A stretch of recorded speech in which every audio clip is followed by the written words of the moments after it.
Bonjour à tous et bienvenue sur Oromax. À la surprise générale, la petite Citizen Tsuyosa a été l'une des montres les plus célébrées de 2022 et je pense que personne s'y attendait et notamment pas Citizen eux-mêmes. Car vu le mal qu'on a eu et qu'on a toujours à se procurer la montre, je pense que la compagnie a été vraiment prise de court. Cependant, nous sommes ici 6 mois après la sortie de la montre, et rétrospectivement, on peut avoir qu'il n'y a aucune surprise au succès de celle-ci. Avec son bracelet intégré, avec son petit look Rolex Oyster Perpetual, et avec ses couleurs flashy et brillantes, cette montre avait tout pour être effectivement le beau succès qu'elle a été. Mais est-ce que tout est rose dans le monde de la Tsuyosa ? Que vaut vraiment cette montre? Et est-ce que certaines versions comme la jaune valent vraiment le coup que vous attendiez plusieurs mois avant de l'avoir? Et si on allait voir ce que vaut vraiment la Citizen Tsuyosa? Mais avant ça, n'oubliez pas de vous abonner à la chaîne si vous voulez continuer à voir du contenu sur les montres les plus sympas et abordables comme cette Tsuyosa. Comme d'habitude, je vais laisser un lien dans la description ci-dessous qui vous permettra d'aller voir cette montre directement sur Amazon. Souvenez-vous que pour fêter les 10 000 abonnés de la chaîne, qui vont, je l'espère, bientôt arriver, je vais faire gagner à l'un d'entre vous une magnifique Seagull 1963. Pour plus de détails, allez voir la vidéo dans la description ci-dessous après avoir vu cette vidéo, bien évidemment. Ayant dit tout ça, allons voir si cette Tsuyosa tient toutes ses promesses. On va commencer par les caractéristiques de la montre avec ses dimensions. Nous avons ici un diamètre de 40 mm par une épaisseur de 11,8 mm, un corne-à-corne de 44,9 mm et une dimension de maillon à maillon de 49,3 mm. Le bracelet mesure 22 mm au niveau du boîtier et 18 mm au niveau du fermoir. La construction est entièrement en acier. Vous avez ici un verre saphir avec un traitement anti-reflet transparent. Il est à noter, petit motif de controverse, que cette montre a un cyclope. Pourquoi je dis controverse? Certains vont aimer, d'autres vont beaucoup moins aimer, bien évidemment. Quand vous retournez la montre, vous pouvez voir le mouvement 82-10 de Miyota. C'est un mouvement donc in-house, Miyota appartenant au groupe Citizen. Premier petit point négatif de cette montre, vous n'avez que 50 mètres de résistance à l'eau. La couronne est à 4 heures. Environ 90% de la couronne est logée à l'intérieur du boîtier et elle n'est pas signée. Le bracelet, partie tellement importante dans une montre de ce style à bracelet intégré, est un bracelet de type président. Chaque liant est très arrondi et composé de 3 parties différentes. Malheureusement, le fermoir est composé d'éléments en acier pressé, il est quand même signé et il a 3 niveaux de micro-ajustement. Occupons-nous de l'autre des parties très importantes de cette montre, c'est-à-dire le cadran de celle-ci. Sachez déjà qu'elle vient en 4 couleurs de cadran différents, en noir, en vert, en bleu, et la couleur la plus désirée, cette couleur jaune soleil, jaune assez éclatant et pétant. Sachez aussi que vous avez un soleillage relativement discret.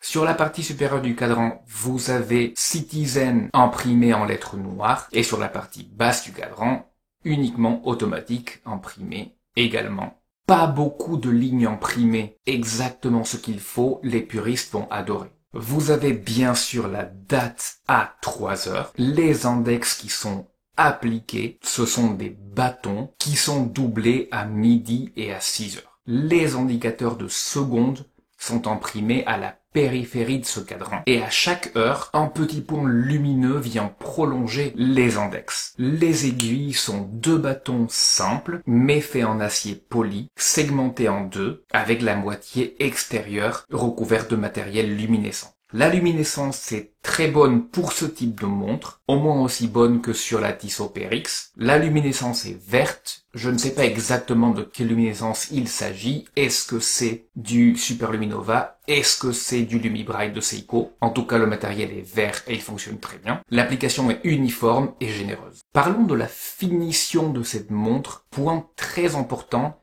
est que très souvent des montres dans cette gamme de prix doivent laisser de côté pour faire des compromis. Et laissez-moi vous dire que sur ce modèle, il n'y a pas vraiment de compromis. Sans être vraiment du Zaratsu, on va bien se l'avouer, la finition est quand même très très belle. Sur la face de la montre, vous avez un brossage longitudinal, encore très bien fait. La lunette de la montre, par contre, est polie. En réo poli, gérant la transition entre la face et les côtés de la montre, court sur chaque côté de celle-ci, et les côtés de la montre sont polis. Le bracelet, quant à lui, comporte une partie centrale polie et des parties latérales brossées. Le fermoir lui-même est signé et brossé également de façon longitudinale.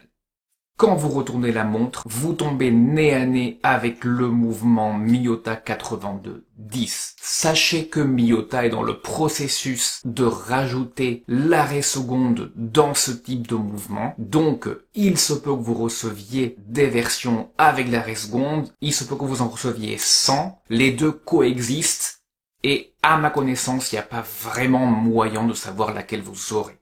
Moi, j'ai eu la chance d'en avoir une avec arrêt seconde. Sachez quoi qu'il en soit que le mouvement est doré, un petit peu décoré. Vous avez 40 heures de réserve de marche avec une précision de moins 25 à plus 35 secondes selon les spécifications. Allons d'ailleurs voir comment celui-ci performe sur le chronocomparateur.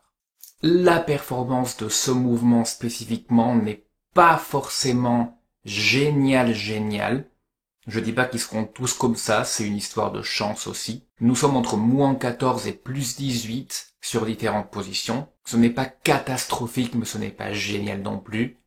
C'est nettement moins bien que la plupart de Seiko NH35 que j'ai testé sur la chaîne jusqu'ici. Mais bon, comme vous le savez, les Miyota série 8 sont connus pour être des tracteurs. Ils marcheront et marcheront sans avoir vraiment besoin de révision très souvent. Le défaut bien connu de ces mouvements est bien sûr le fait qu'ils sont un peu bruyants de par le remontage unidirectionnel. C'est quand même le cas ici. Si vous êtes dans une pièce silencieuse, vous pouvez entendre la masse oscillante quand vous bougez le bras. Si vous êtes en pleine rue, franchement, vous l'entendrez pas, ça vous dérangera pas.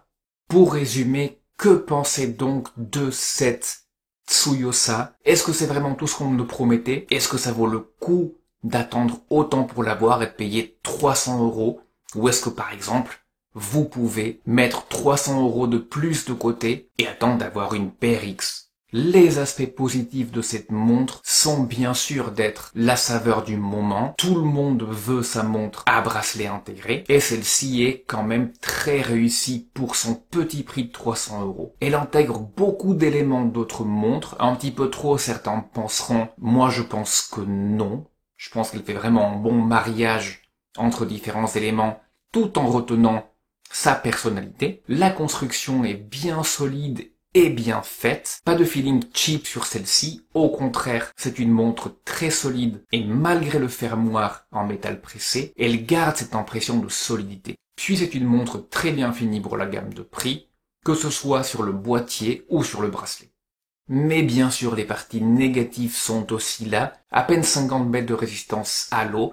J'aurais vraiment préféré 100, comme la PRX. J'aurais vraiment préféré un fermoir avec des éléments solides. Honnêtement, on les voit sur AliExpress à 5 $, donc je ne pense pas que ça coûte beaucoup plus d'en mettre. Puis l'autre élément négatif que l'on peut trouver à cette montre est le fait que la couronne étant assez enfouie dans le boîtier, elle peut être difficile d'opération. Et finalement, voilà le dernier point très négatif de cette montre, sa disponibilité. Vous saviez qu'on allait parler de ça. Dans beaucoup de magasins français type Okara, entre autres, elle est marquée comme étant disponible à partir d'avril. Donc je suis un petit peu déçu de voir que Citizen n'a toujours pas réglé ses problèmes logistiques. Il est vraiment temps qu'il le fasse. Dans les liens que je vous ai mis, la montre est censée être disponible, mais uniquement en bleu et en noir. Comme alternative à cette montre, vous avez bien évidemment la Tissot PRX.